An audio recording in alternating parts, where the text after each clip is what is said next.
Guys, welcome to my YouTube channel po. Kung bago ka pa lang po sa aking channel, please do not forget to subscribe, like, and share para po lagi po kayong updated sa ating mga videos. Ngayon, ang pag-uusapan po natin, guys, bukas na po i-credit ni SSS ang ating second batch para sa ating SSS pensioners po natin for the month of January 2025, guys. And guys, so bukas na po yan, okay?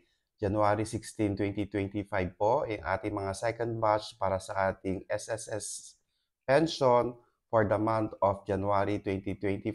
Bukas na po i-credit ni SSS. Ating mga SSS pensioner po na second batch, abang-abang na po bukas dahil darating na po ang inyong monthly pension for the month of January 2025 po. So normal crediting pa po tayo dahil hindi naman po sa holiday or hindi naman po weekends. Ayan guys.